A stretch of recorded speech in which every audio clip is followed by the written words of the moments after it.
Yeah. Family survived the genocide so we could be here. Now we enterprise the aftermath, one and the same. Living the revolution till we catch one in the brain. And even in my spirit of respect. return in heavenly This word should describe the 9/11 Truth Movement. We investigate, we research, we discuss, and we convene. We do this in search of the truth, so that we may respect the fallen, the human beings that are not here today to stand with us. A year ago this weekend, Dylan, Jason, and I came here to New York City. We stayed in an apartment down in Brooklyn. I slept on the floor, Dylan also on the floor. We had a camera and an idea of seeing what happened at Ground Zero. We had very little money and were fighting to get Loose Change 2 done by our deadline. We went to Ground Zero where we met with slander and ridicule. The presence of the 9/11 truthers was minimal, scattered, and unorganized. The thoughts I had was, wow, we have a way long way to go. Today we are winning the war on truth. We are making a direct impact. Many have said to step down and not to attend our rally at Ground Zero this Monday. They say our presence is not wanted and it is not the time. I could not agree more. Our presence is going to be disturbing. Our presence is going to upset people and is going to upset the grieving. But I say this, we must do something. We can no longer idle and linger on our blogs and in our churches. We must bring this to the people firsthand. We must take this to the streets. If we were to let this event pass with no effort to educate the masses, then we have lost. During this monumental weekend, we must remember to step back, never force our information on the grieving. These are today's victims.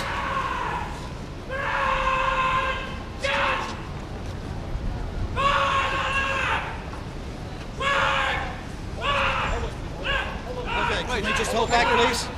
Thank you.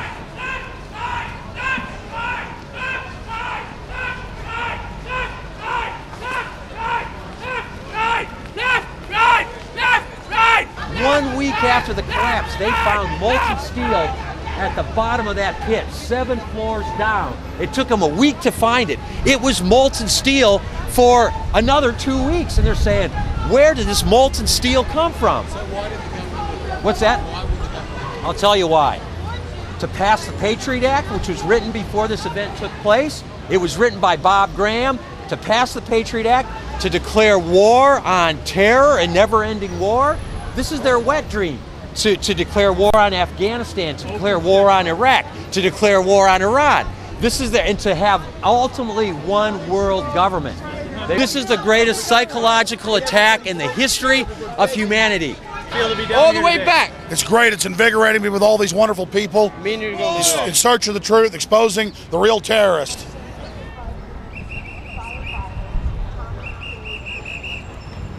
We love America too. That hole in the ground is still useful. They had a big ceremony yesterday. Bush laid a wreath there, but if that building wasn't useful to have it laying around all destroyed. What happened there? So they rebuilt it really quick. What do you think of the war on terror? I think it's a fraud. I think we've been set up. I think the world's been set up, and we're starting to wake up to realize how set up we are. And you just have to ask the question: who's winning from this war on terror? And you can find out who started it. And it all started with 9/11. And if you look honestly at it, it becomes very clear that guy in a cave in Afghanistan and Muslim hijackers of the box cutters did not do this. And it's almost so blatant that it's hard to fathom. It's the big lie. It's so in your face that they couldn't have done it, that it's almost impossible. You either believe it or you don't. And once you do, it's a hard step to take. And then once you take that step, you got to come out. They can only steal those elections. Brian Cannizzaro, Michael Canty, Louis Anthony Caparici, Jonathan Neff Capello, James Christopher Kaplan. What's the response been to your... Not bad. I had the DVDs that ran out quickly, like water. So what would you say the response has been, like 50-50 for investigating the truth, or? I think New Yorkers are more aware than other people. And if you go into poorer neighborhoods, if you go into the Bronx, if you go into Brooklyn, people are much more receptive to this material than in Manhattan. So financially, they already know that the government lies to them. The more well-off you are, the less likely you are to believe in the government story. Information about 9/11. Oh. information about 9/11. Creating a pipeline through Afghanistan. I want to know why the FBI on its website does not have Osama bin Laden as wanted for the 9/11 attacks.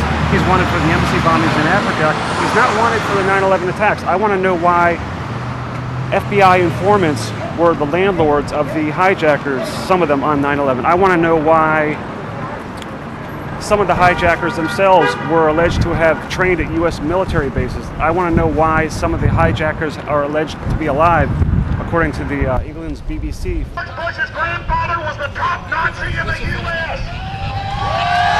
Yeah! A terrorist that carried this out. Criminal elements of the military-industrial complex thought Americans didn't have the heart or the patriotism to recognize criminals that had hijacked their government. They thought we were too afraid to face the facts and the science. But the facts are in. 9/11's an inside job.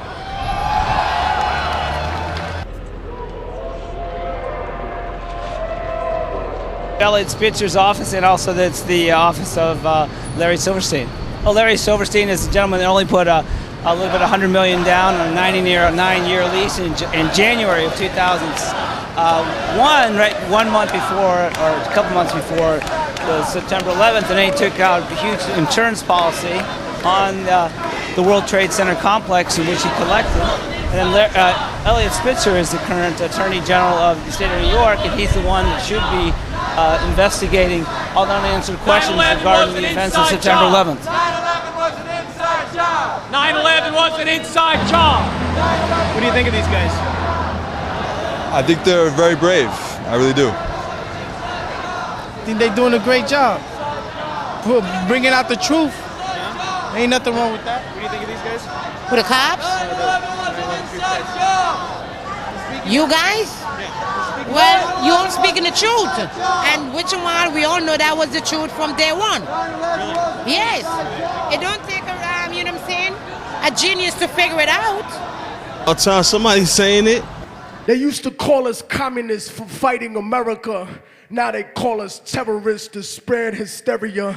Let me just say this. Let me just say this without sounding redundant.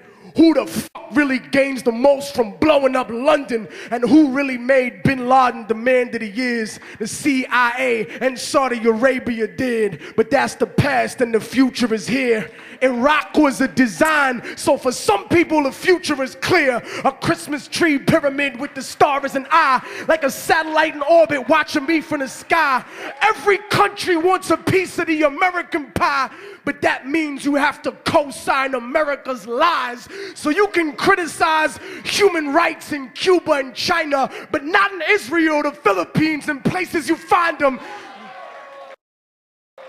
that are allies of the country I live in, whose clothes are made by slave labor, women and children. Yeah, I know at some point we're all part of that hypocrisy too, but I don't front like it's democracy, Duke. I don't pretend troops are peacekeepers that don't murder, and they don't create colonies whose government service moving them with our economics like we share the tectonic plates in your vest are no good, nigga. The weapons are sonic. The war on terror evolved like strands of the chronic, from the propaganda to the weapons that's biologic. But remember that the system can never stop what's been set into motion, like volcanic eruptions on the floor of the ocean. My purpose is to burst through the surface, immersed in the smoldering lava from verses, surrounded by murder mommies, not bitches that's worthless. I cut chicken heads off like hatches and curses. Weapons I purchase make Homeland Security nervous. I run pockets and purses like subway searches. I'm robbing Masonic temples disguised as churches. I'm busy, hold on. I'm busy. I'll leave that one for you to interpret. You serpents are merchants of military industry murder. The beef is heating up like the mad cow in your burger. Fathom the cause of cattle cannibalism. Factory farms are like a fucking animal prison. A microcosm of Adam Smith's capitalism. That's America's real religion. Giving Nazim Walker the beast to the Christians. The destruction of Babylon. Motherfucker, that's my mission. Make some motherfucking noise, New York City.